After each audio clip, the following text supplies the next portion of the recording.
¿Por qué existe una Tierra que parece empezar justo donde termina el resto del mundo? Una franja estrecha de tierra, encerrada entre el furioso Pacífico y la implacable cordillera de los Andes, extiende su silueta por 4.300 kilómetros de norte a sur. Allí, el desierto más seco se encuentra con glaciares eternos. Un volcán sucede a otro en una danza peligrosa y constante.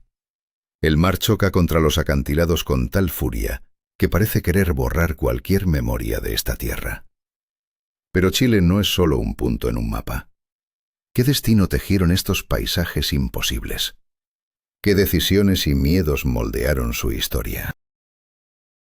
Amigos, no olvidéis suscribiros a mi canal Conferencias Históricas, darle a me gusta y dejar un comentario de 7 palabras. Es necesario para que el canal funcione. Compartid este vídeo con otros si lo consideráis importante. Gracias. Antes de que los primeros europeos divisaran estas costas, ya existían sociedades con leyes propias, dioses y caminos de comercio que surcaban valles y riberas. Los vestigios más antiguos datan de hace 12.000 años antes de nuestra era. Humanos que descendieron por los Andes, siguiendo las manadas de guanacos y vicunias, desconocedores de que se adentraban en el límite del mundo conocido. Para ellos era solo un camino, un nuevo territorio, una nueva cacería, un agua distinta. Pero para el futuro significaría el comienzo de un destino marcado por la soledad y la resistencia. En el norte, donde hoy se extiende el desierto de Atacama, floreció una cultura que desafía toda comprensión: los Chinchorro. Esta civilización, anterior en 2000 años a las momias egipcias, no construyó pirámides ni dejó oro, pero su relación con la muerte fue tan profunda y compleja que aún hoy científicos intentan descifrar su significado. No solo la élite, sino todos los muertos, desde hombres y mujeres hasta niños y recién nacidos, recibían un tratamiento ritual. Los cuerpos eran desmembrados, limpiados, reforzados con palos, cubiertos de arcilla y pintados en tonos rojos y negros. Esta práctica no era un simple funeral, sino un acto de resistencia contra la desaparición, un modo de mantener viva la conexión entre la comunidad y sus muertos. Las momias no eran sepultadas en silencio, permanecían en las viviendas, participaban en los rituales, seguían siendo parte del mundo de los vivos. La muerte no era un final, sino una transición, un paso a una existencia diferente sin romper el vínculo espiritual. Pero esa frágil armonía con la naturaleza estaba amenazada. Hace aproximadamente 3000 años, el clima comenzó a secarse brutalmente. Las lluvias cesaron, los ríos se hicieron escasos y el desierto avanzó implacable. La cultura chinchorro desapareció, disuelta en las arenas, dejando tras de sí solo las momias que el viento desentierra al azar de las dunas. Este cambio climático fue un golpe irreversible, una decisión forzada por la naturaleza que determinó el destino de un pueblo. Hacia el sur, en los fértiles valles entre ríos, vivían los mapuches, un pueblo que se convertiría en uno de los más indomables de América. No construyeron imperios, ni ciudades de piedra, ni dejaron documentos escritos, pero forjaron un sistema basado en clanes, en la tierra y en rituales que unían el mundo de los vivos con el de los espíritus. Su lengua, el mapudungún, carecía de una palabra para describir un poder centralizado. Los líderes mapuches, o loncos, no tenían autoridad absoluta. Su poder dependía del respeto de la comunidad y de su capacidad para negociar. Esta estructura fragmentada y resistente fue clave cuando llegaron los conquistadores españoles, quienes se enfrentaron a una oposición feroz, mucho más dura que en otras partes de América. ¿Qué impulsó a los conquistadores a internarse en estas tierras hostiles, donde el oro era escaso y la resistencia infinita? Estas decisiones, estas elecciones humanas, tejieron un conflicto que redibujó el mapa de Sudamérica. una lucha entre la voluntad de poder y la voluntad de sobrevivir. Chile, pese a su aparente aislamiento, se convirtió en un escenario decisivo de guerras y alianzas, un terreno de desafíos donde la historia casi olvidada revelaría su implacable verdad. La geografía no es solo tierra, sino destino. ¿Por qué un país que parecía destinado a permanecer al margen de la historia se transformó en una de las naciones más desarrolladas del continente? La respuesta está en la combinación de su geografía extrema, la persistencia de sus pueblos originarios y la implacable fuerza de sus decisiones. Cada paso dado, cada alianza, cada batalla, fue una apuesta al borde del abismo, una elección irreversible en la que se jugaban vidas, culturas y futuros enteros. Este es el relato de Chile, una tierra moldeada por la naturaleza y la voluntad humana, un lugar donde la destrucción y la creación se entrelazan en una danza ancestral. Un territorio que nos recuerda que cada decisión tiene un precio, cada temor una consecuencia, y que el fin del mundo puede ser el comienzo de todo. ¿Te atreves a seguir explorando esta historia de decisiones fatales y destinos entrelazados? Suscríbete a Conferencias Históricas y no pierdas ni un instante de esta intensa travesía. ¿Qué ocurre cuando un ejército poderoso se topa con un enemigo sin un líder único? ¿Cómo puede una civilización expandirse sin destruir a sus pueblos conquistados? Estas preguntas marcaron el destino de las tierras andinas antes de que los españoles pusieran pie en ellas, y cuyas respuestas aún resuenan con consecuencias fatales. En las alturas del norte de Chile, donde el aire es tan delgado que cada aliento es un desafío, los clanes de los aymaras y atacameños vivían en autonomía total. Cultivaban maíz, papas, quinoa, criaban llamas y cazaban guanacos. Sus vidas giraban en torno a tradiciones milenarias, y aunque las guerras entre ellos eran frecuentes, jamás buscaban la aniquilación total. ¿Cómo se mantiene un equilibrio en una tierra tan hostil? La violencia era una ley, sí, pero también una justicia que equilibraba la balanza. La venganza se compensaba. La sangre se lavaba con sangre, pero también con acuerdos. Era un mundo donde cada decisión podía desencadenar una cadena irreversible de consecuencias. Entonces, en el siglo XV, la sombra de un imperio comenzó a extenderse desde Cusco. Los incas descendieron metódicos, paso a paso, no solo como conquistadores, sino como colonizadores expertos.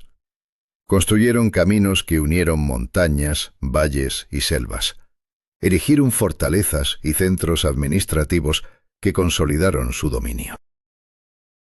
Pero esta expansión no era solo militar. Era un sistema que forzaba la integración, obligando a los pueblos conquistados a formar parte de una maquinaria implacable. Cada comunidad debía aportar trabajo, productos y guerreros, convirtiéndose en engranajes de un mecanismo que parecía imparable. En el norte de Chile, los incas encontraron una resistencia tibia. Los aymaras y atacameños, expertos en comercio y adaptabilidad, aceptaron la nueva autoridad, intercambiando sus tradiciones por nuevas tecnologías y cultos. Pero al sur, el drama tomó otro rumbo. Allí, en la frontera con los mapuches, el imperio se enfrentó a su primer gran muro. Los mapuches no tenían un centro de poder. No había capital ni un líder supremo con quien pactar. Cada clan luchaba por sí solo, utilizando la tierra a su favor, la guerrilla y las emboscadas como armas mortales. Los incas avanzaron hasta el río Maule, en el 35º grado de latitud sur, y allí se detuvieron. Más allá, los bosques, las lluvias y el frío eran mortales, pero sobre todo, un pueblo indómito que se negaba a someterse. Esa línea marcó un antes y un después en la historia chilena. Al norte, orden y control. Al sur, libertad y resistencia. Los incas llamaron a esta tierra Chile, aunque el origen exacto del nombre se perdió en el tiempo. Algunos dicen que proviene del aymara y significa frío o fin del mundo. Otros que es de formación de algún clan o valle, y unos más lo relacionan con un ave que habitaba la región. Sea cual sea la verdad, aquel nombre quedó grabado en la historia. Y entonces, en 1532, otro capítulo comenzó. En las costas del Perú, el conquistador español Francisco Pizarro desembarcó con ansias de oro, gloria y tierras para la corona española. Un choque de mundos estaba por suceder, y con él, decisiones que cambiarían para siempre el destino de estas tierras. Mientras tanto, en el valle que ahora llamamos Santiago, se estableció el nuevo límite, un nombre que evocaba la protección de un santo patrón y la sensación de estar en el borde del mundo conocido. Rodeado por montañas, con un río que aseguraba agua y tierras fértiles, parecía un lugar ideal para la nueva colonia, aunque su población era aún escasa y vulnerable. Cada decisión tomada en estas tierras fue una apuesta con el destino. Alianzas que traían paz temporal o guerra, invasiones que destruían pero también integraban, pueblos que luchaban por sobrevivir en un escenario donde la libertad y la dominación chocaban sin tregua. El eco de esas elecciones resuena aún hoy, recordándonos que la historia es la suma de decisiones irrevocables. Si quieres conocer más sobre cómo la historia de Chile se forjó en el cruce de culturas y decisiones fatídicas, no te pierdas nuestras conferencias históricas. Suscríbete y acompáñanos en este viaje apasionante. ¿Puede un simple plano urbano sellar el destino de un territorio? Pedro de Valdivia, con mano firme y visión colonial, trazó una ciudad siguiendo el esquema clásico español. Una plaza central, calles perpendiculares, espacios destinados a la iglesia, la administración y las viviendas. Pero más allá de la geometría, cada línea era una declaración de poder, un desafío irreductible. Los primeros muros de adobe y techos de paja surgieron como frágiles testimonios de la dominación española. Todo era provisional, pero cada casa, cada fortificación, simbolizaba un punto desde donde se podría imponer la voluntad. Los mapuches observaban. Vieron cómo los españoles talaban los bosques, levantaban sus casas y abrían tierras para sus cultivos. ¿Por qué no atacaron de inmediato? ¿Falta de comprensión o paciencia estratégica? La amenaza se gestaba entre silencios y miradas agudas. Hasta que llegó septiembre del año 1541. Miles de guerreros mapuches rodearon la ciudad. La llamaron con fuego y muerte. Las construcciones ardieron, los aliados indígenas fueron masacrados y los españoles se atrincheraron en el corazón del asentamiento. Menos de 50 hombres defendieron el lugar con caballos, armaduras, espadas y ballestas contra lanzas, arcos y palos. El día fue un infierno de sangre y acero. La valentía de los mapuches chocó contra la fuerza tecnológica española, pero la ciudad quedó reducida a cenizas. No quedó nada: casas, almacenes, provisiones, todo consumido por las llamas. A pesar de la destrucción, Valdivia no cedió. Ordenó reconstruir la ciudad, un acto de terquedad que simbolizaba algo más que mera resistencia. Era un compromiso con la conquista, una promesa de persistencia. Pero la guerra que siguió no fue como las grandes batallas de reyes y generales. Fue un sinfín de escaramuzas, de emboscadas y asesinatos. Los mapuches no reconocían la autoridad española, no hacían pactos ni juraban lealtad. Atacaban fincas, asesinaban colonos, robaban ganado y quemaban campos. Los españoles respondían con expediciones punitivas, capturaban prisioneros, incendiaban aldeas y esclavizaban indígenas. Era una guerra sin reglas, sin ganadores, una batalla constante por la supervivencia. Valdivia comprendió que solo con una red de fuertes se podría asegurar el territorio. Así fundó nuevas ciudades: Concepción, en la costa; La Serena, al norte; y Valdivia, al sur. Esta última llevando su nombre como una marca de dominio y esperanza.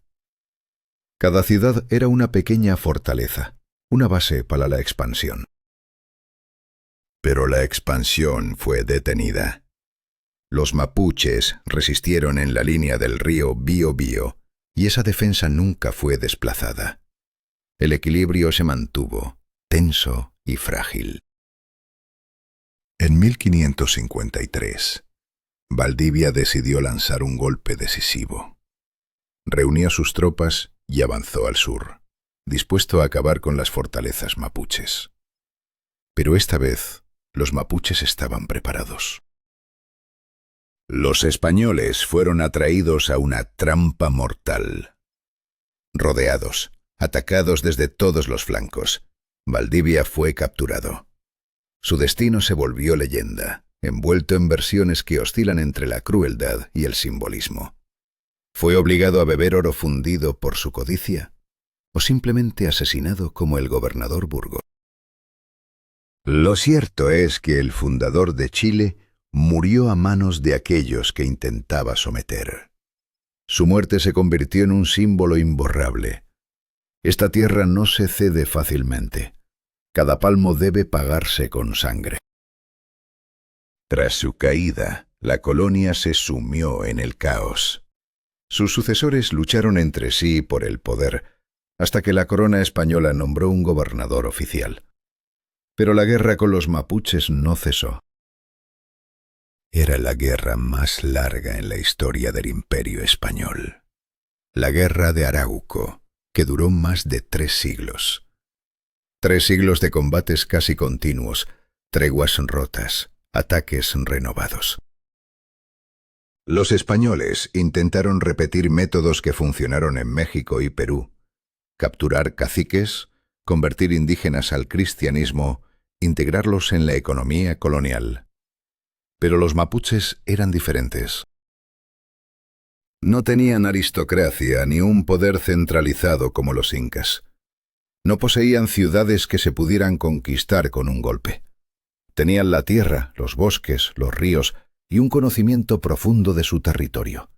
Un conocimiento que convirtió su resistencia en una leyenda invencible.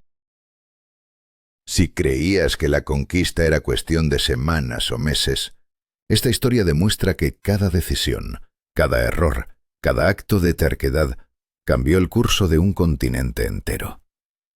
¿Serás capaz de entender el costo real de la dominación?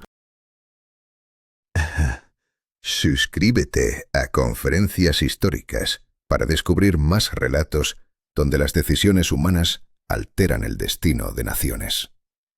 ¿Cómo un pueblo sin caballos y sin experiencia militar pudo desafiar a un imperio tan poderoso como España?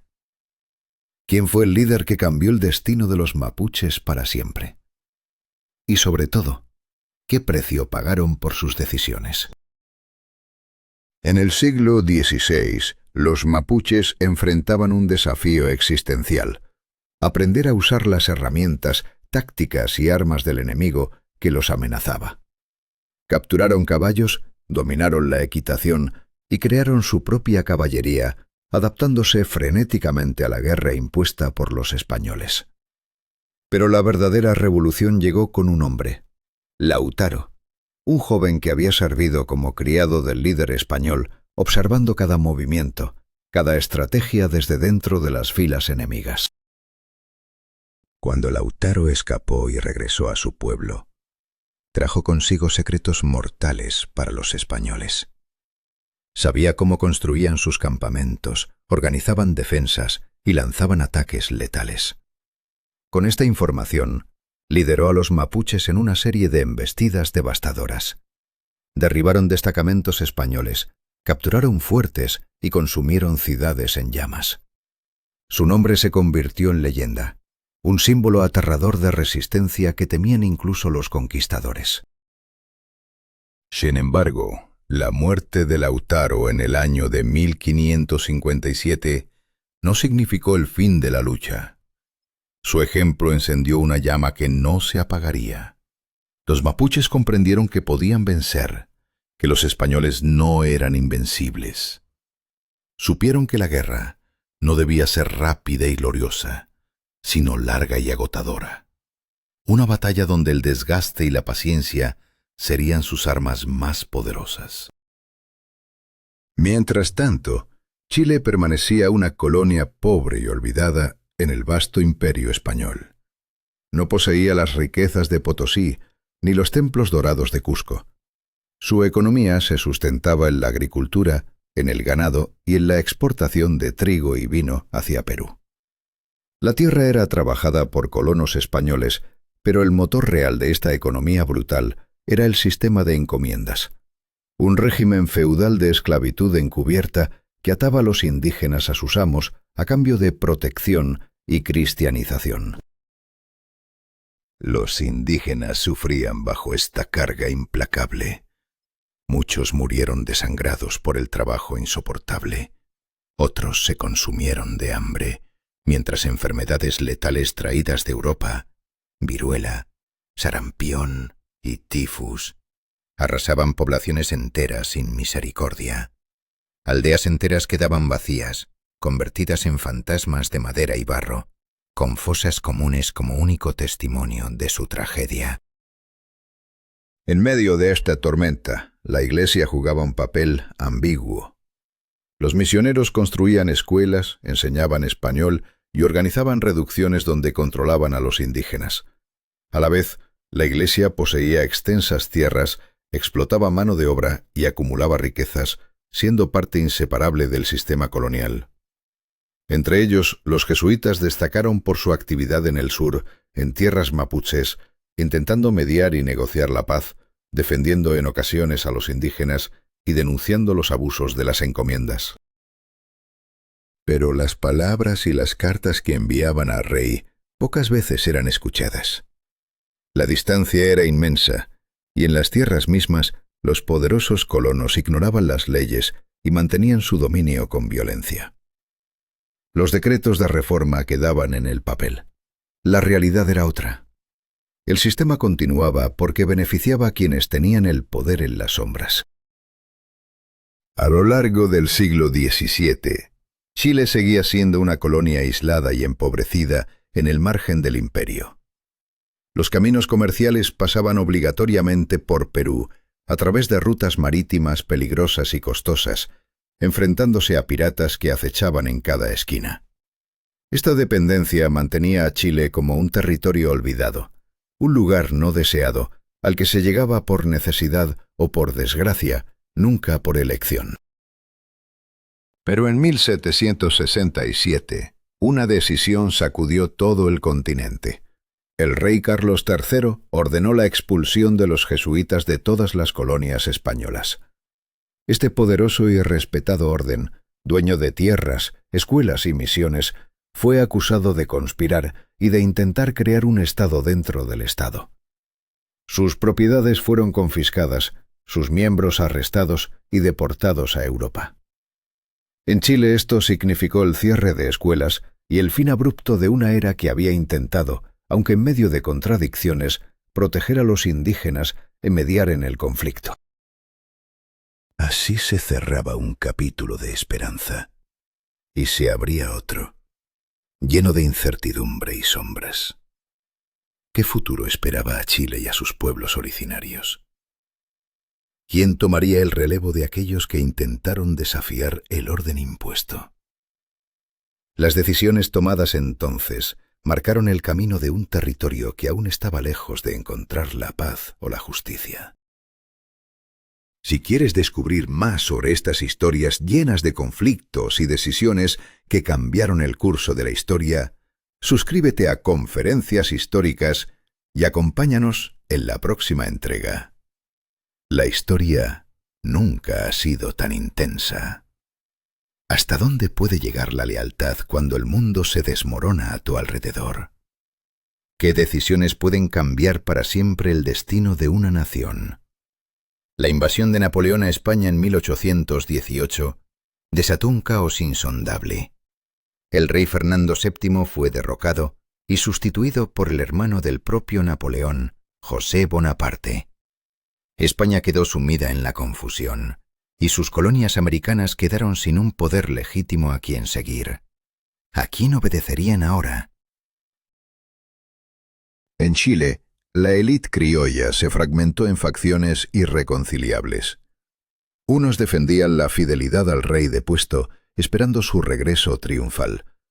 Otros vieron la oportunidad para reclamar autonomía y reformas, mientras que un tercer grupo ya se atrevía a soñar con la independencia total. Esta división sembró la semilla de un conflicto inevitable. El 18 de septiembre de 1810, en Santiago, se formó la primera Junta de Gobierno. Formalmente proclamaban lealtad a Fernando VII, pero en la práctica comenzaron a actuar con soberanía propia. Abrir los puertos al comercio libre, permitir la creación de periódicos y convocar un Congreso Nacional fueron los primeros pasos hacia un Chile distinto. Una patria vieja que los propios chilenos recordarían con mezcla de orgullo y tragedia.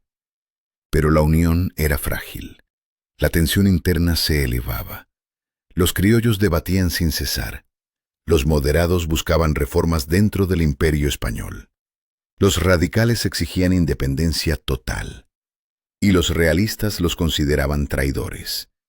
La tormenta crecía imparable. 1814 marcó un punto de inflexión sangriento.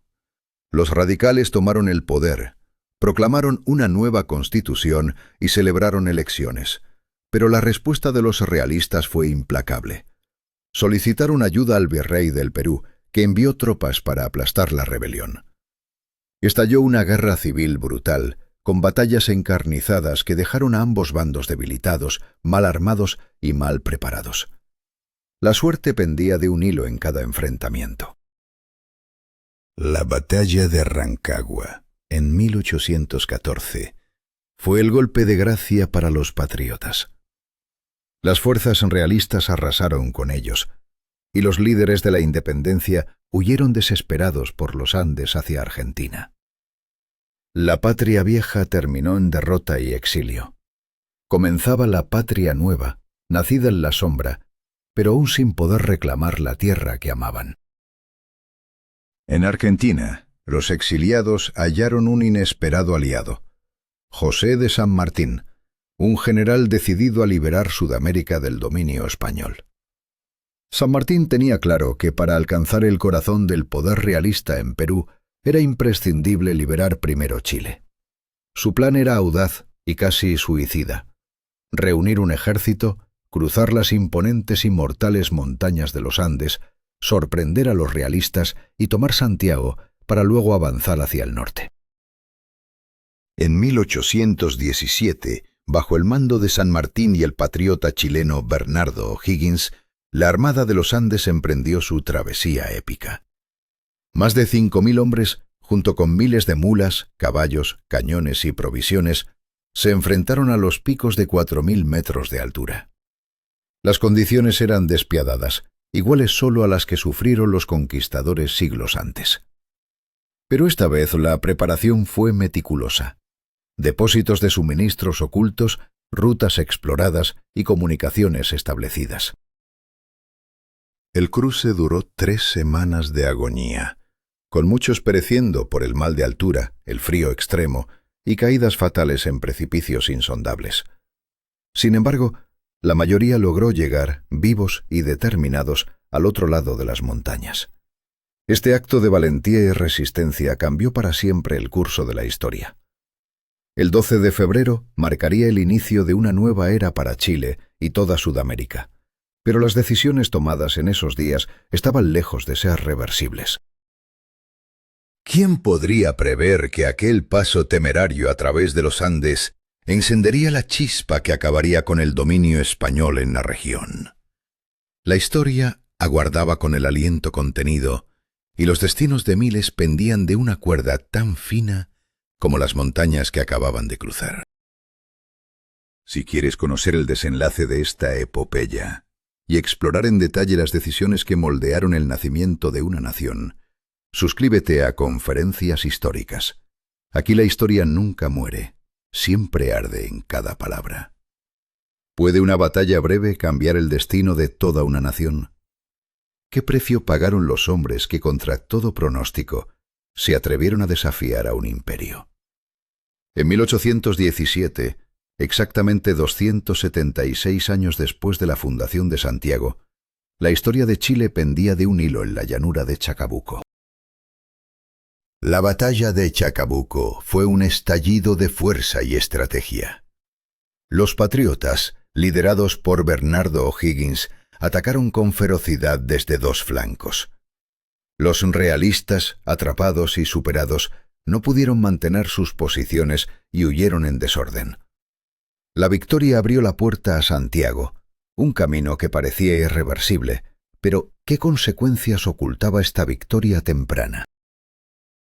El 14 de febrero, las calles de Santiago se llenaron de un júbilo contenido. La multitud celebraba a quienes consideraban liberadores. Bernardo O'Higgins fue proclamado director supremo, una figura imponente que simbolizaba esperanza y poder. Sin embargo, la independencia, declarada oficialmente un año después, el 12 de febrero de 1818, no significó el fin de la lucha ni el inicio definitivo de la paz. Los realistas, heridos pero no derrotados, se replegaron al sur, reorganizándose y recibiendo refuerzos desde Perú. Su contraataque fue brutal. En marzo del mismo año, aplastaron a los patriotas en la batalla de Cancha Rayada, casi logrando retomar Santiago. La amenaza pendía nuevamente sobre la capital, y O'Higgins se vio forzado a juntar los restos de su ejército, apelando a voluntarios y a cualquier recurso disponible. El 5 de abril, en la llanura de Maipú, la batalla definitiva estalló con una furia desatada. Cada hombre, cada pólvora, cada latido parecía contar en esta jornada que duró desde el amanecer hasta el ocaso. Al final, los realistas fueron derrotados sin posibilidad de recuperación. El camino hacia la independencia estaba asegurado, pero a un costo humano y político enorme. O'Higgins emergió del fragor como un líder indiscutido, consolidando su poder con mano firme. Su gobierno autoritario buscó transformar Chile desde sus cimientos. Abolió títulos nobiliarios, limitó la influencia de la Iglesia y sentó las bases de un sistema educativo nacional. Pero, ¿podían estas reformas imponerse sin provocar tensiones internas irreparables? El joven Estado también apostó a su poderío naval, vital para defender sus costas y apoyar la campaña libertadora de San Martín en Perú. En 1820, bajo el mando del británico Thomas Cochrane, la armada chilena asestó golpes decisivos en el litoral enemigo, permitiendo la llegada de las fuerzas patriotas que iniciarían la liberación de Perú. Sin embargo, la sombra de la discordia crecía dentro del país. Los aristócratas resentían las reformas, los liberales se indignaban por el autoritarismo, y la Iglesia veía amenazada su posición. La tensión acumulada explotó en 1823 con un levantamiento contra O'Higgins. Frente al riesgo de una guerra civil, optó por abdicar y exiliarse en Perú, donde viviría sus últimos años, dejando una nación fragmentada y un legado agridulce. La salida de O'Higgins marcó el inicio de una era caótica. Chile se sumergió en un torbellino de luchas internas, liberales contra conservadores, centralistas contra federalistas, militares enfrentados con civiles. Constituciones efímeras, gobiernos fugaces y una sucesión interminable de rebeliones y golpes de Estado dibujaron un país en constante convulsión. A pesar del desorden interno, Chile miraba hacia afuera con ambición. En 1881, sus tropas entraron en Lima, poniendo fin a la guerra con Perú con una victoria contundente. El Tratado de Paz dejó a Bolivia sin salida al mar, arrebatándole toda su costa, un golpe que sembró resentimientos profundos que perduran hasta hoy. Perú perdió también sus provincias sureñas, ricas en salitre, un recurso que se convertiría en la base económica de Chile durante décadas. El impuesto sobre la producción de salitre representaba más de la mitad de los ingresos estatales, financiando la modernización del país. Ferrocarriles, escuelas, puertos y nuevas ciudades surgían en medio del desierto. Santiago se transformó en una metrópoli moderna, con amplios bulevares, alumbrado eléctrico y tranvías que recorrían sus calles. La élite chilena floreció económicamente, construyendo palacios y adoptando un estilo de vida inspirado en París. Pero esta prosperidad no alcanzaba a todos. La mayoría vivía en la pobreza, especialmente los trabajadores en las minas de salitre. Las condiciones en las minas eran infernales. Jornadas interminables bajo el sol abrasador del desierto, salarios miserables, escasez de agua y enfermedades constantes. Las empresas, principalmente británicas, exprimían hasta el último centavo, ignorando el sufrimiento humano. Intentos de organización y huelgas fueron aplastados con dureza, revelando una verdad brutal. La riqueza de Chile se construyó sobre la explotación y la injusticia. ¿Fue inevitable este ciclo de decisiones y consecuencias? ¿Podría la historia haber tomado otro rumbo? La independencia, la guerra, el progreso y el conflicto se entrelazaron en una cadena imparable, donde cada elección amplificó el drama de un país en busca de su identidad y destino. Si quieres descubrir más sobre estos episodios decisivos y las figuras que moldearon la historia de América Latina, no olvides suscribirte a Conferencias Históricas. Aquí cada historia revela las sombras y las luces de nuestro pasado. ¿Hasta dónde puede llegar el miedo de una élite para mantener su poder? ¿Qué precio paga una sociedad cuando sus voces son silenciadas? ¿Cuántas vidas se pierden en la lucha por justicia y dignidad? En 1907, en la ciudad de Iquique, un grito de protesta se convirtió en un torrente de sangre y desesperación. Los trabajadores, cansados de la miseria y la explotación, organizaron una huelga exigiendo un aumento salarial justo. Pero la respuesta del gobierno fue brutal. El ejército abrió fuego contra los manifestantes. Cientos murieron, quizás más de 1000, aunque las cifras exactas permanecen ocultas tras un velo de silencio impuesto por las autoridades. Este acto de violencia se conoce como la Masacre de Santa María de Iquique, un símbolo imborrable de la lucha de clases en Chile. La represión no fue un accidente, sino la manifestación de un sistema parlamentario que, aunque formalmente democrático, estaba controlado por una élite estrecha y poderosa. Solo los hombres con propiedades y alfabetizados podían votar, dejando fuera a la mayoría, trabajadores, campesinos, pobres. La corrupción florecía en las sombras, mientras los partidos políticos representaban solo los intereses de los conservadores, liberales y radicales, unidos en un pacto tácito para mantener el statu quo.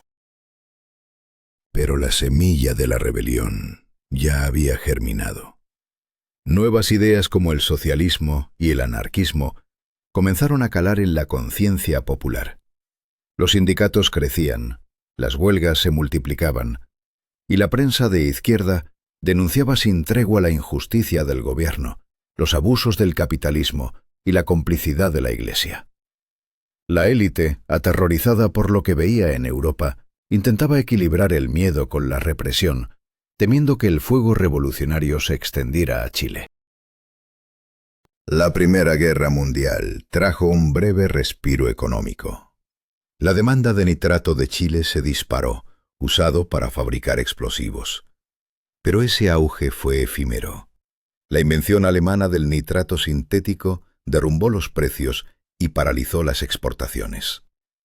El desempleo se disparó, los bancos quebraron y el hambre se instaló en las calles. El presidente Ibáñez intentó contener el desastre, pero fue insuficiente. En 1931, las protestas masivas lo forzaron a renunciar y huir del país. La nación se sumergió en un caos político sin precedentes. Gobiernos caían uno tras otro, incapaces de restaurar la estabilidad. En 1932, una alianza entre socialistas y militares proclamó la efímera República Socialista de Chile, que duró apenas 12 días antes de ser derrocada. Este episodio marcó la radicalización de la sociedad y el fortalecimiento de las ideas izquierdistas entre trabajadores e intelectuales. En 1938, la esperanza pareció renacer con la victoria del Frente Popular, una coalición de comunistas, socialistas y radicales. Pedro Aguirre Cerda, del Partido Radical, asumió la presidencia y lanzó reformas audaces en educación, salud e industrialización, apoyando a los sindicatos. Pero la resistencia de las élites conservadoras fue feroz. El Congreso bloqueó muchas iniciativas y la economía avanzaba lentamente como un gigante herido. La Segunda Guerra Mundial volvió a elevar la demanda de cobre, el recurso vital de Chile. Aunque el país mantuvo una neutralidad formal, exportó cobre a los aliados, especialmente a Estados Unidos, generando divisas y empleos. Sin embargo, la paz mundial trajo una nueva batalla, la Guerra Fría. Chile quedó atrapado en la esfera de influencia estadounidense, mientras las ideas comunistas ganaban terreno entre la clase trabajadora. El presidente Gabriel González Videla, electo con apoyo comunista en 1947, cambió radicalmente su rumbo bajo la presión de Estados Unidos y las fuerzas conservadoras. Declaró ilegal al Partido Comunista, arrestó a sus líderes y los confinó en campos de concentración en el desierto de Atacama.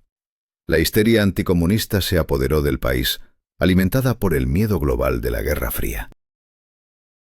Aunque la persecución debilitó al movimiento de izquierda, no logró extinguirlo. Las ideas de justicia social, redistribución de la riqueza y nacionalización de recursos naturales siguieron resonando en el corazón de la población. En las décadas de 1950 y 60, Chile vivió un periodo de relativa estabilidad democrática, pero las tensiones latentes nunca desaparecieron. Cada decisión, cada represión, cada esperanza frustrada tejió una red de consecuencias irreversibles. La historia de Chile en este siglo es una cadena de elecciones fatídicas, donde el miedo y la lucha por el poder marcaron el destino de millones. ¿Qué rumbo tomará esta nación? ¿Podrá romper el ciclo de violencia y exclusión? La respuesta aún está por escribirse.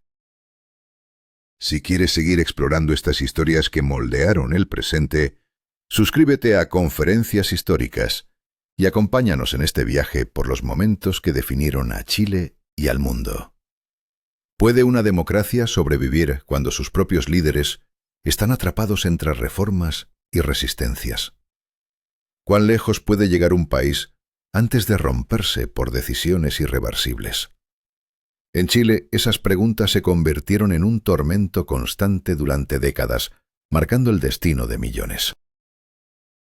En 1949, las mujeres obtuvieron el derecho al voto, un paso monumental hacia una democracia más inclusiva.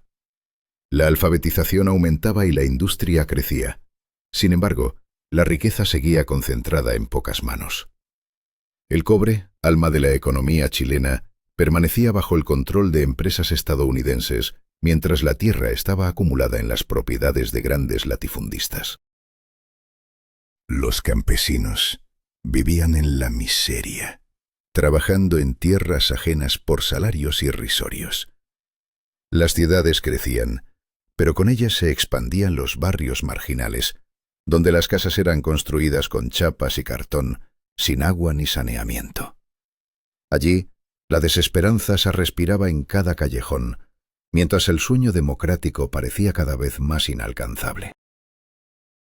El espectro político se ampliaba y el país estaba dividido. A la derecha, los conservadores defendían los intereses de la élite, la Iglesia y el gran capital. En el centro, los demócratas cristianos proponían reformas graduales dentro del capitalismo, buscando justicia social sin revoluciones. La izquierda, compuesta por socialistas y comunistas, exigía cambios radicales, nacionalización y redistribución de la riqueza. En 1964, Eduardo Frei Montalva, líder demócrata cristiano, ganó las elecciones con su programa Revolución en Libertad. Prometió reformas profundas sin violencia ni dictadura. Nacionalizó parte de la industria del cobre, implementó reformas agrarias y expandió la educación y la salud. Pero sus reformas quedaron a medias, atrapadas entre la crítica de la izquierda y la oposición de la derecha. El clima político se enrarecía. En 1970, Salvador Allende, candidato de la coalición Unidad Popular, se convirtió en el primer marxista elegido democráticamente en América Latina. Su proyecto era ambicioso: nacionalizar el cobre, bancos y grandes industrias, profundizar la reforma agraria, aumentar los salarios y controlar precios. Buscaba construir el socialismo chileno por vías pacíficas y legales. Al principio, sus reformas fueron celebradas. Los salarios subieron, el desempleo bajó, y los sectores más pobres accedieron a más alimento, educación y salud. Pero la economía comenzó a desmoronarse. La nacionalización del cobre desató el conflicto con Estados Unidos, que exigía compensaciones y aplicó sanciones económicas. Los créditos se congelaron y el boicot al cobre chileno hundió las exportaciones. El gobierno imprimió dinero para cubrir gastos.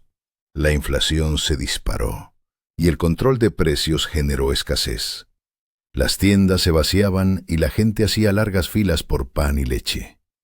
El mercado negro floreció mientras la sociedad se fracturaba y las fuerzas conservadoras, apoyadas por la Iglesia, la clase media y el empresariado, organizaron una resistencia férrea, paralizando el país con huelgas y protestas. La tensión alcanzó un punto crítico. Miles murieron, decenas de miles fueron torturados y cientos de miles huyeron al exilio. La campaña de terror no solo buscaba eliminar a la izquierda, sino aplastar cualquier forma de oposición y sembrar el miedo en la población. El golpe de Estado de Augusto Pinochet no solo destruyó la democracia, sino que reconfiguró la vida chilena para siempre. Pinochet, influenciado por los discípulos de Milton Friedman, conocidos como los Chicago Boys, implementó reformas neoliberales radicales. Privatizó empresas estatales, excepto el cobre. Recortó gastos públicos y programas sociales. Abrió la economía a la inversión extranjera y desreguló mercados. Eliminó protecciones laborales y aplastó sindicatos. Su revolución económica fue tan brutal como su represión política. Al principio, la economía mostró signos de recuperación. Creció la inversión, disminuyó el desempleo y aumentaron las exportaciones de cobre. Chile se convirtió en un modelo para los defensores del libre mercado, el llamado milagro chileno. Pero ese crecimiento estuvo manchado con sangre, pobreza y la destrucción de la democracia. La desigualdad social se disparó. Los ricos se enriquecieron aún más, mientras los pobres se hundían en la miseria. La clase media se redujo, y los servicios públicos como la educación y la salud se transformaron en mercancías inaccesibles para muchos. El sistema de pensiones, una promesa de seguridad para el futuro, también fue privatizado, dejando a millones en la incertidumbre. Así, Chile quedó marcado por decisiones que parecían inevitables, por elecciones que cerraron puertas para siempre. ¿Cuánto cuesta avanzar cuando se paga con la sangre y el sufrimiento de tu propio pueblo? ¿Puede una nación reconstruirse después de perder su alma en la lucha entre miedo y esperanza? La historia chilena es un recordatorio brutal de los límites y riesgos de cada decisión política. Si quieres entender más sobre las decisiones que moldearon nuestro mundo, suscríbete a Conferencias Históricas y acompáñanos en este viaje a través del tiempo y la memoria. ¿Hasta dónde puede llegar un hombre para sostener su poder? ¿Qué precio paga una nación cuando la libertad se ahoga bajo el puño de un dictador? Augusto Pinochet no solo gobernó Chile con mano de hierro, sino que creó un sistema de terror que atravesó fronteras y almas, marcando para siempre la historia del continente. El asesinato de Orlando Letelier en Washington en 1976 fue solo una muestra del alcance de su sombra oscura. ¿Cómo se construye una red de miedo tan extensa que se convierte en un instrumento global de represión? Pinochet no actuaba solo. Fue parte de la Operación Cóndor, una coordinación entre dictaduras militares sudamericanas con el objetivo de eliminar a los activistas de izquierda. La violencia se tejió de país en país, formando un continente de silencios forzados y desapariciones. Pero el régimen no era invencible. Dentro de Chile, la resistencia crecía en cada rincón, alimentada por la valentía de quienes no aceptaban la oscuridad. La Iglesia Católica, que inicialmente apoyó el golpe, se transformó en un faro de denuncia y protección. El cardenal Raúl Silva Enríquez fundó el Vicariato de la Solidaridad, una organización que luchaba en la clandestinidad para defender a las víctimas, documentar crímenes y brindar esperanza a las familias destrozadas. Sin embargo, la presión internacional también comenzaba a apretar. Naciones Unidas, gobiernos extranjeros y organizaciones de derechos humanos condenaban sin cesar las atrocidades cometidas.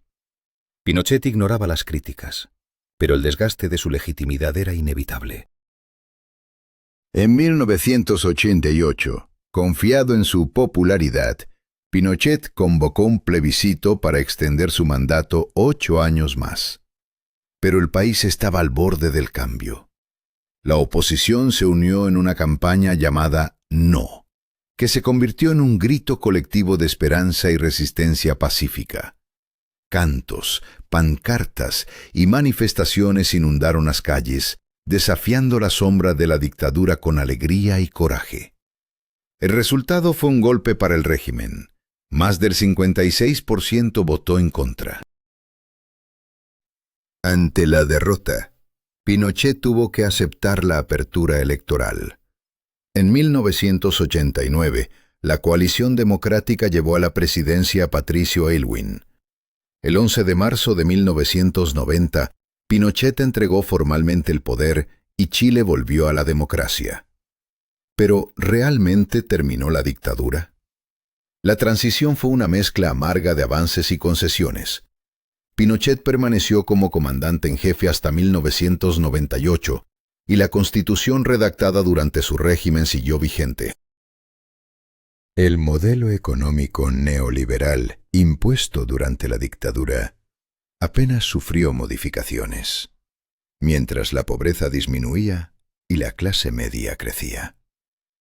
Chile se transformó en uno de los países más estables y prósperos de América Latina, pero las heridas del pasado permanecían abiertas. La justicia para las víctimas fue parcial y tardía. La amnistía protegió a muchos responsables y los procesos judiciales solo comenzaron a finales de los 90. La detención de Pinochet en Londres en 1998, solicitado por un juez español, marcó un símbolo sin precedentes, aunque su regreso a Chile, por razones de salud, dejó la justicia incompleta. El siglo XXI trajo una nueva batalla social. En 2006, Michelle Bachelet, hija de un general torturado durante la dictadura, se convirtió en la primera mujer presidenta de Chile. Su gobierno simbolizó reconciliación y progreso, impulsando reformas en educación, pensiones y derechos de las mujeres. Pero el descontento seguía creciendo bajo la superficie. Estudiantes exigían educación gratuita y de calidad, trabajadores mejores condiciones laborales, comunidades mapuche la devolución de sus tierras y ambientalistas la protección del medio ambiente. La chispa estalló en 2019 con el aumento del pasaje del metro en Santiago. Jóvenes comenzaron a saltar los torniquetes, desafiando el sistema. Las protestas se expandieron como un tsunami humano por todo el país, reclamando nuevas instituciones, justicia social y el fin del modelo neoliberal. La respuesta del gobierno fue brutal: represión violenta, disparos, golpizas y ceguera causada por balas de goma. Pero el pueblo no retrocedió, cantó, bailó, pintó grafitis y ocupó las plazas. Esta revolución fue diferente. No armas, sino voces y demandas. La presión popular obligó a las autoridades a aceptar un plebiscito para redactar una nueva constitución. En 2020, la esperanza volvió a encenderse en Chile, en medio de la incertidumbre y el desafío. ¿Sería esta la última página del capítulo oscuro o el comienzo de un futuro realmente distinto? La historia de Chile es una cadena de decisiones irrevocables, de valentías y miedos, que aún hoy siguen resonando en cada calle, en cada rostro. Si quieres seguir explorando estas historias que nos obligan a enfrentarnos con nuestro pasado y a imaginar futuros mejores, suscríbete a Conferencias Históricas. Aquí cada voz importa y cada relato transforma. ¿Te atreves a escuchar? ¿Puede una nación realmente reescribir su destino? ¿Qué ocurre cuando las esperanzas de cambio chocan contra el miedo arraigado? ¿Cuáles son las consecuencias de elegir entre estabilidad y revolución? En Chile, estas preguntas se transformaron en decisiones fatales que han marcado su historia reciente. En el año 2020, en plena pandemia, Chile tomó una decisión histórica: el plebiscito que convocó al pueblo a votar sobre una nueva constitución. Con un asombroso 80% de votos a favor, la esperanza de renovación se encendió. Se eligió entonces una asamblea constituyente, la más diversa en la historia del país, con paridad de género, representación de pueblos originarios, activistas y jóvenes. La nación parecía lista para un cambio radical y progresista. Durante 2 años, esa asamblea escribió un proyecto constitucional que garantizaba derechos inéditos: acceso al agua, vivienda, salud, protección ecológica y el reconocimiento pleno a los pueblos originarios. Pero en 2022, la esperanza se tropezó con la realidad. En el referéndum, la mayoría rechazó ese proyecto progresista. ¿Por qué? Por temor a lo desconocido, por desinformación, por miedo a la inestabilidad. La nación quedó paralizada. El proceso tenía que comenzar de nuevo. En 2023, una nueva asamblea, más conservadora, redactó otra constitución. Pero la historia se repitió. El pueblo volvió a decir no. Chile quedó atrapado en un limbo constitucional, aferrado a la vieja Carta Magna de Pinochet, aunque modificada en múltiples ocasiones. Esta resistencia a cambiar refleja un país dividido, un país que teme perder lo poco que tiene. Chile hoy está en una encrucijada. Su economía crece, pero sin deslumbrar. Su democracia es estable, pero la confianza en las instituciones está erosionada. La sociedad vibra al borde del abismo, dividida entre quienes claman por cambios radicales y quienes temen el caos que eso podría desatar. Esta fractura atraviesa ideologías, generaciones y regiones. En el sur, la lucha de los mapuches por recuperar sus tierras continúa. Una batalla que se libra entre la paz y el conflicto violento. Los movimientos ecológicos combaten sin descanso contra las multinacionales que contaminan ríos, destruyen glaciares y destrozan ecosistemas enteros. Las demandas feministas por igualdad y el fin de la violencia de género resuenan en cada rincón. Estudiantes exigen educación accesible, pensionados una vejez digna. Chile es un país de contrastes extremos. Santiago, con sus rascacielos, metro, museos y restaurantes, coexiste con sus barrios marginales llenos de vida y desesperanza. La árida y mística Atacama donde se construye el telescopio más grande del mundo para explorar el cosmos, contrasta con la salvaje Patagonia, hogar de imponentes glaciares. Y en Isla de Pascua, los moais vigilan el legado de un pueblo que estuvo al borde de la extinción, pero todavía lucha por su identidad. Valparaíso, con sus casas multicolores y aire bohemio, guarda la memoria de un pasado de esplendor durante su época dorada como puerto principal del Pacífico, antes de que la apertura del Canal de Panamá lo relegara al olvido. Esta ciudad es un símbolo de la fragilidad del poder y la inexorable marcha del tiempo. Chile es también historia de supervivencia. En el filo del mundo, entre océanos y montañas, sacudido por terremotos, volcanes, sequías e inundaciones, un pueblo ha resistido milenios. La historia de sus habitantes originales y de quienes llegaron después, conquistadores, colonos, inmigrantes, es una constante lucha por la vida. La tierra fértil de los valles centrales da origen a vinos que compiten con los mejores del mundo. La gastronomía local, sencilla pero profunda, habla de raíces y tradiciones, empanadas con distintas carnes, pastel de choclo, la completa con palta y mayonesa. Platos que son un puente entre el pasado y el presente. Desde el siglo XIX, oleadas de inmigrantes han moldeado Chile. Alemanes que trajeron arquitectura y cerveza. Italianos, croatas y vascos que conservaron su identidad mientras se integraban. En el siglo XX llegaron refugiados europeos, judíos, españoles tras la Guerra Civil y más tarde migrantes de toda América Latina buscando esperanza. Este crisol de culturas enriquece, pero también genera tensiones profundas. Las relaciones con los países vecinos son complejas y están marcadas por heridas que aún no sanan.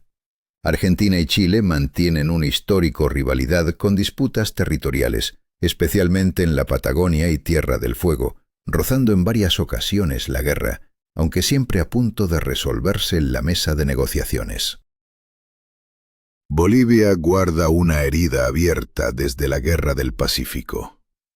La demanda por la restitución de su salida soberana al mar. Chile se niega, y aunque la Corte Internacional falló en su contra, el asunto sigue siendo un fuego político latente, un símbolo de la memoria colectiva y la identidad nacional. Con Perú, los acuerdos y disputas históricas se han suavizado, aunque el recuerdo de viejos conflictos no desaparece del todo. El comercio y la cooperación intentan superar las diferencias, pero la sombra del pasado siempre está presente, como un espectro vigilante. Chile vive atrapado entre su potencial y sus miedos, entre la urgencia de cambiar y la necesidad de conservar. Sus decisiones recientes revelan una nación que lucha consigo misma, que teme perder lo que tiene y anhela un futuro mejor, pero no sabe cómo alcanzarlo. ¿Será capaz de romper este ciclo de elecciones fatales o seguirá condenado a repetir la historia? Suscríbete a Conferencias Históricas para descubrir más sobre las historias que moldean nuestro mundo. ¿Quién decide el destino de una nación? ¿Hasta dónde puede llegar el miedo humano ante decisiones irreversibles? ¿Qué precio paga una sociedad por sus elecciones? En Chile, estas preguntas han marcado siglos de historia, forjando un presente lleno de tensiones y esperanzas. Y aún, el futuro se escribe en la cuerda floja de sus contradicciones. Desde sus primeros habitantes, aquellos que cruzaron desiertos y domesticaron la tierra, hasta los chilenos contemporáneos, la historia es un relato de resistencia. Los mapuche, que defendieron sus territorios durante más de 300 años, se enfrentaron a un enemigo implacable, una lucha que dejó heridas abiertas y memorias imborrables. Pero incluso al derribar el yugo colonial, el precio de la libertad resultó ser solo el comienzo de nuevas batallas. El golpe militar liderado por Augusto Pinochet no solo transformó Chile en un régimen autoritario, sino que moldeó de manera irreversible las estructuras económicas y sociales del país.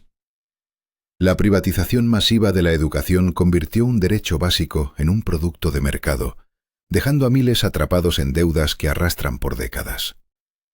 La protesta estudiantil de 2011 y luego la de 2019 fueron un grito desesperado por justicia y reforma, pero las heridas del sistema permanecen abiertas, amenazando con estallar de nuevo.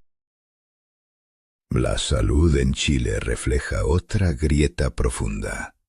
Dos mundos paralelos conviven, uno público, saturado y exhausto, otro privado de alto costo, pero inaccesible para muchos.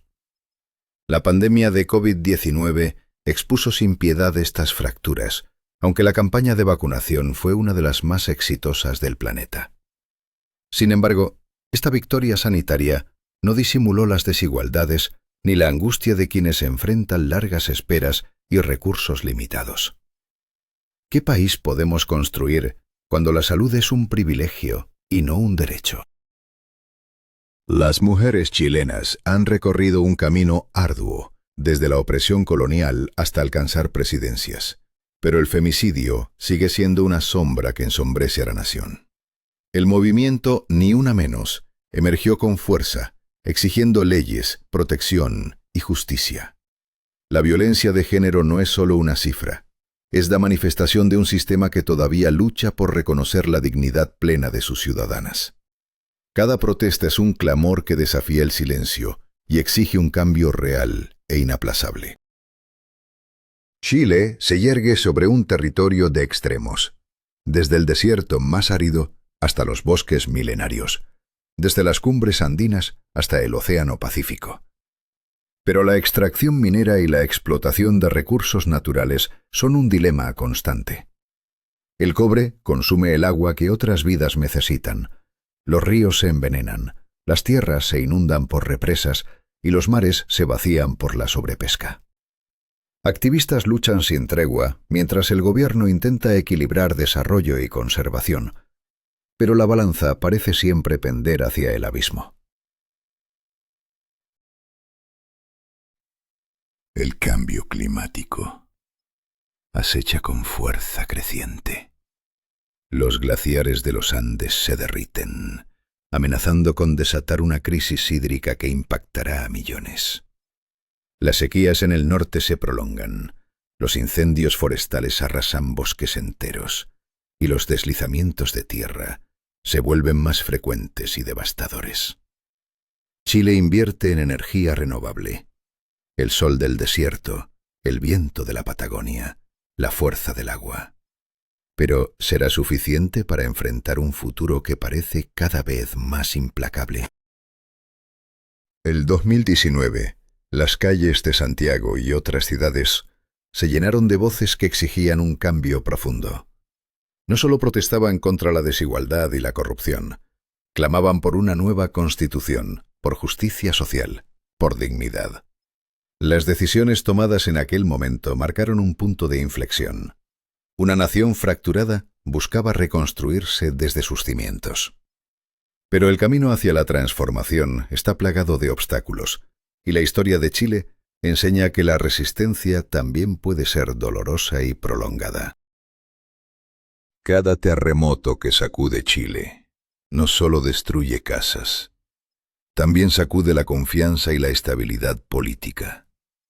La sociedad chilena ha aprendido a resistir y a reconstruirse una y otra vez, enfrentando crisis económicas que borran ahorros y sueños. Esta tierra, angosta entre océano y montaña, es un espejo de la perseverancia humana, donde el peso del pasado se siente en cada rincón, pero donde la esperanza se aferra con fuerza a cada amanecer. Esta es la historia de Chile. Una historia de decisiones fatídicas, de miedo y valentía, de luchas perpetuas y esperanzas renovadas. Aquí, en esta tierra de extremos, los chilenos siguen escribiendo su destino, desafiando a la historia, al clima, a la injusticia. Cada día es un acto de resistencia, de transformación. ¿Y tú, espectador, qué harás con la historia que hoy se cuenta? Suscríbete a Conferencias Históricas y acompáñanos en el relato continuo de la humanidad. ¿Qué sucede cuando las victorias se tornan derrotas? ¿Cómo enfrentamos las decisiones que cambian el curso de una nación? Chile es un escenario donde la historia no sigue una línea recta, donde el avance no está garantizado y donde cada elección puede convertirse en un punto sin retorno. ¿Quién sostiene la responsabilidad cuando el futuro se escribe con incertidumbre? En esta tierra entre el Océano Pacífico y los Andes, cada paso hacia adelante estuvo marcado por luchas intensas y decisiones irrevocables. Los pueblos chilenos no son meros espectadores pasivos, son actores fundamentales que han resistido, revolucionado, esperado y negociado. Su historia es una cadena de elecciones que retumban hasta hoy. Pero, ¿qué ocurre cuando esas decisiones parecen destinadas a causar más daño que bien? Piensa en los momentos en que el miedo paraliza y la incertidumbre se vuelve insoportable. ¿Cómo reconciliar la memoria dolorosa con la necesidad imperiosa de perdonar? Chile se ha enfrentado a este dilema una y otra vez, consciente de que la justicia sin venganza es un equilibrio frágil, difícil de sostener en una sociedad marcada por cicatrices profundas. ¿Es posible encontrar ese equilibrio sin romperse en el intento? La democracia chilena no es un estado estático, sino un proceso vivo, lleno de disputas, acuerdos y luchas constantes.